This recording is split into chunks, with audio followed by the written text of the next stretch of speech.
Hello YouTube, welcome back to the Bison Workshop. I'm Bob, and this video is going to be welding the frame for the 109 lathe build. So I guess we'll get started welding. I'll meet you at the vise. So what we got here is my MIG welder underneath here, and the ground goes to this pole right down here, goes up this line, bolts to the bottom of the vise, and grounds the vise constantly. So we've got this clamped in. I've got all the places cleaned where I'm going to weld, and we're just going to tack it for now so we can get rid of the clamps and get them out of the way, and then we'll weld her up. So enjoy the music.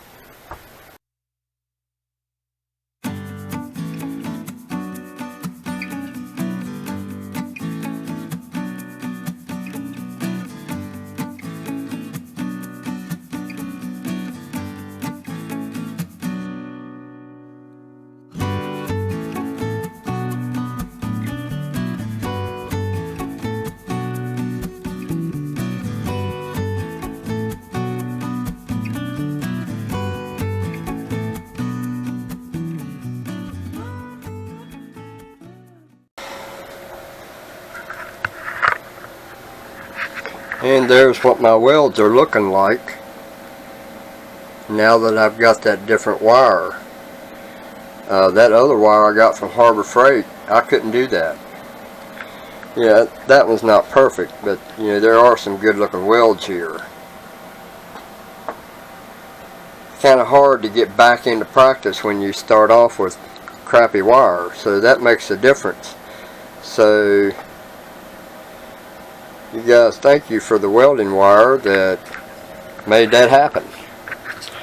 You guys make Bison look good.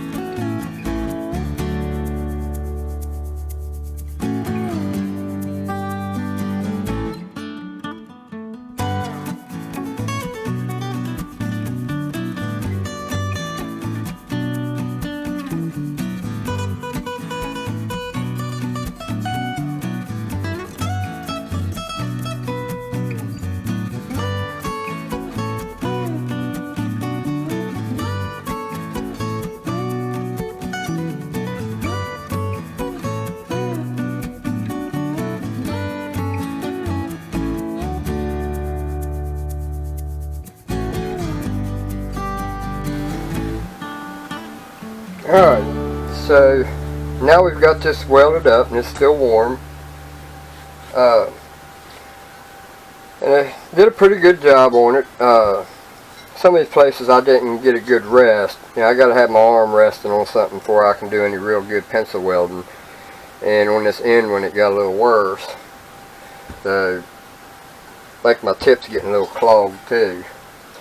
So now we've got to move the motor, and I believe the motor is just as heavy as the lathe, believe it or not. So we're going to set this lathe up on top of here, and we're going to figure out where we're going to put our lathe. So we want to just kind of set that on there to where it's exactly the same amount underneath on each side, and this way the same amount on each side.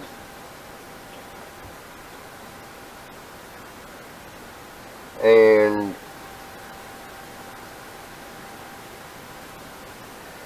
then we're going to mark it.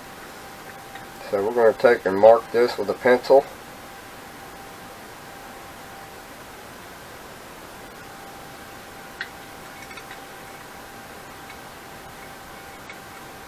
All four of them.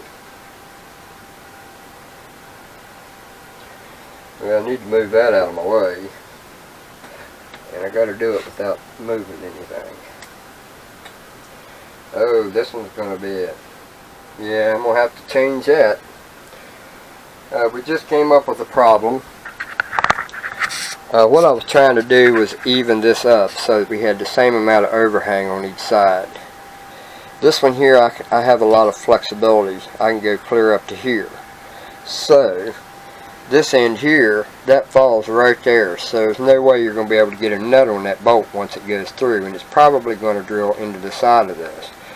So we're going to have to move this lathe down to where we have enough clearance for this bolt. And wherever it hangs off on this side will be fine.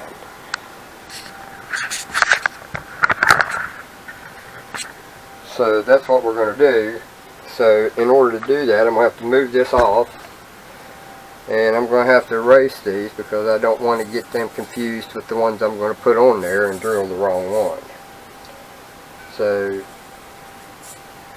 now we need to put this back on, but this time we're aware that we need enough clearance for that thing. So we're going to try to go right to the edge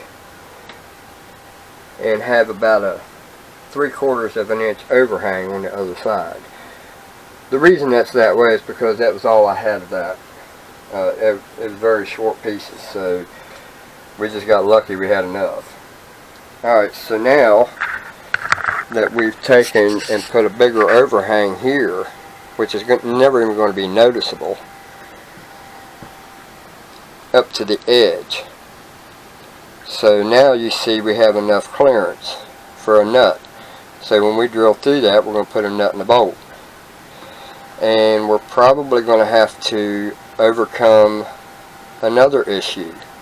I want to use a chip pan on here, so we don't need a nut or anything like that going down and obstructing the sliding in of the chip tray. So we might use I haven't decided yet how I want to do it. It would be nice if I was to weld in some inserts and make this threaded. But you have an issue where you might slide off the hole, and once you've threaded it, it's done. You can't make it a hole like this. So I'm going to leave it a hole like this and just go all the way through. That gives me a little more flexibility about moving it around when I get all 4 of them drilled. One might be a slight off. But anyway, we're going to mark this.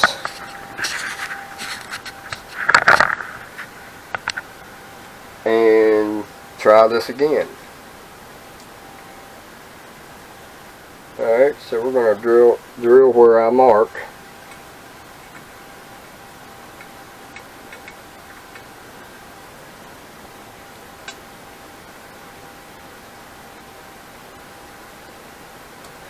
And we have enough flexibility with our motor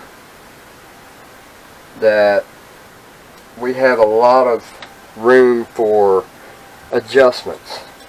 So what I've done is I made some bushings. I may have to remake them, I don't know, but it's just PVC pipe that I just painted the same color as the lathe, and a long bolt with a locking nut on it. And this will go in here in the last hole on the higher side. So we need to figure out where our spacers are going to go. So we want to make sure that this is in line with that. So the best way I know how to do that is to take this, and it's not going to be very close, but it's the best I can do. So we can get pretty close to being right where we need to be right there. Let's see here. A little bit further. Alright, so that's where it's going to line up, to where the small one's with the big one, next one to the medium, which is basically going to be almost 1-to-1. So I'm sure that's going to be violent fast. Alright, so then I forgot I made that bushing for that front one.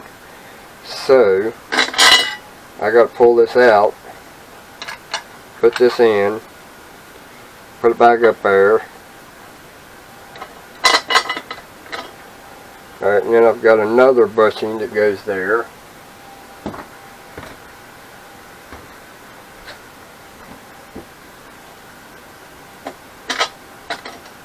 Just like that. And then we'll tighten that up. Then I'll go get the belt.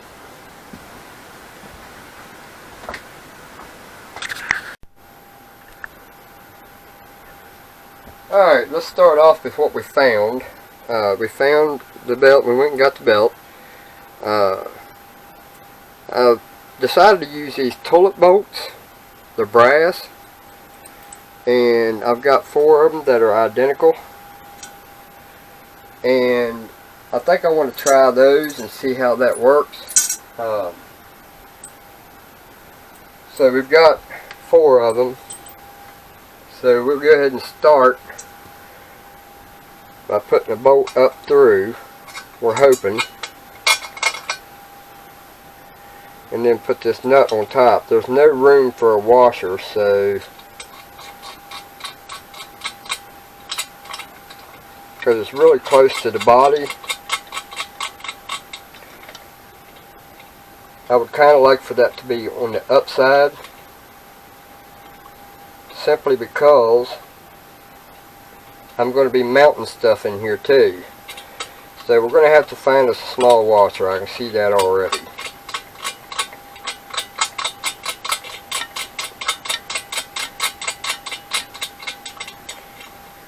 We also got to remember we got a box that we got to put underneath there too.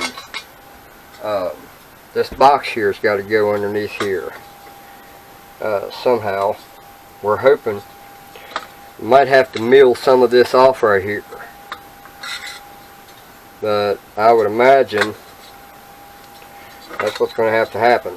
They always have this in the wrong place. This thing should be down here, and you put the wires there and go through there. That thing's sticking up over the thing there, or the body, and it really limits you to where you can put this. If this thing was only right here where the screws were in the back, and you put your wires down through here, you could bend those over and get them out of the way. But because of this, you have to have such a large area, and nothing ever wants to fit where I want it to fit. So, you know, I'd kind of like for this potentiometer to be up front here, so something like that right there. Let me find you guys a seat. So what I'd like to do is mount this in here. Now, yes, you can mount it there.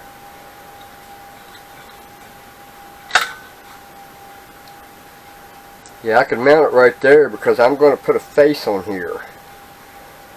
And we could just take this off, take this nut off, put the face on it, actually mount this to the face. And then when you go put the face in it, this whole thing will slide in there. And the wires will be up over this, so we would have to make some kind of a shield just to go over top of it.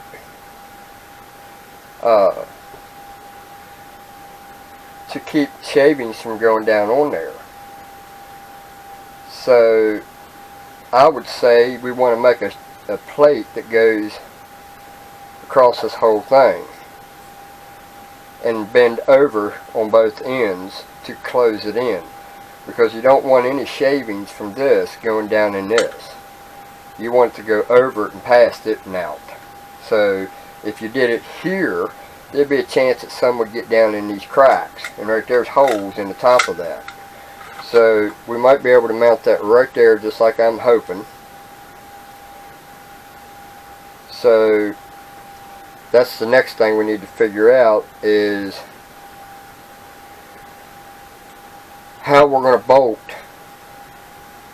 the face on it. So we may have to close these in and put a piece of metal in there and weld it in, and then drill and tap it for some kind of a screw to bolt a plate to, and have this mounted to the plate like I said. And we'll put our switch right here, so you'll have your variable speed and your on off switch right here. So what we need to do now is figure out what we're going to use for a faceplate, because we got a plan for that also. So I want it to be thin enough that it's not going to be sticking out past this point. In other words, when I put this on there where it's supposed to be, which will be right there, and we've got just a little bit of an overhang here, and that's okay. But if we can find something thin to put there, we can kind of transition that. And it's only going to be from, we're going to have a whole piece, so we've got to make sure we got enough material to do the whole thing. But we're going to have it a two-piece. This part's going to be mounted to the drawer, hopefully, or a chip tray. Haven't decided that yet, but we know that we're going to make this piece closed in so we have a way to hold the box. So I guess the next thing I need to do is find that. So we'll look around here and see what we're going to use for a faceplate, and turn this god-awful heat off. Yeah, y'all hear that silence? When I turn that heater off, you guys can hear me on the red one. I'm recording on the red one right now. And that one, man, it picks up all background sound. The blue one doesn't pick up as much. Alright guys, here's what I decided to do. This here is short enough that I have plenty there to work with, and I'm going to use this, and we're going to cut out a piece here that will fit that, and then we'll just kind of round off the side just like it is right there.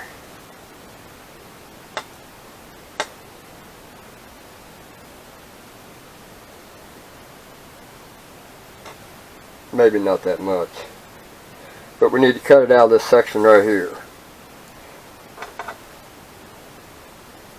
So we're probably going to make this so that we're going to have two screws up here on the top, screwing it here and here, and then we will have, we'll go ahead and try to put a screw on the inside also. I don't know yet. I'm kind of dreading having to put something in here, and I'm probably going to end up having to anyway. Putting something in here to screw to.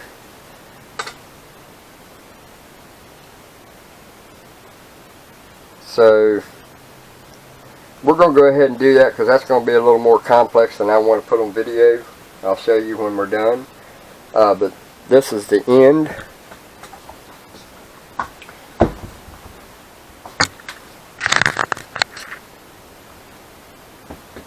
That will end this part of the Craftsman 109 lathe build. It's getting there. Just got to get, I'm probably going to end up making a chip pan for it. As soon as I find that other one.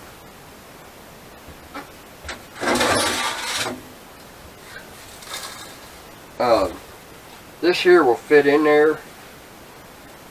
And I was thinking last night, I can put that how far in I want it. And I'm going to put a face on it anyway. Hell, we might do wood face. The only bad thing about wood face is you can't do wood face because the stud on this isn't long enough to go through a piece of wood. So you're going to have to do metal. We're lucky to have enough to do that with metal. So maybe if I just take and cut that off right there, I can mount my, I can cut it off however tall this is extra, and then once I've got it cut, then I can slit these two spots right here in the corner and then fold this part up and then fold this over to meet it and then trim it, and then this way you'll have something to mount your face that matches this face that we're already going to put on it. That's why we need to find enough facing to do the whole thing, because that's what I'd like for it to do. So we just got to find something that long. This is not the chip tray, that goes to my lathe.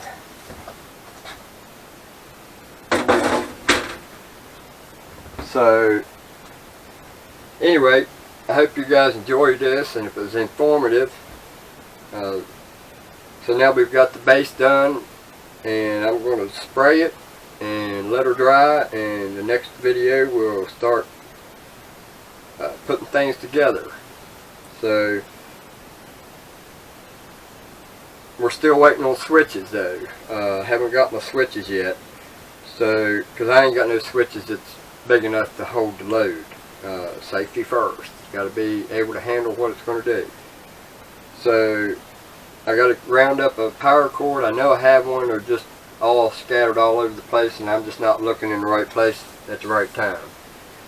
So it's a good possibility I got one up there. And this light's bright today. Anyway, hope you guys enjoyed this.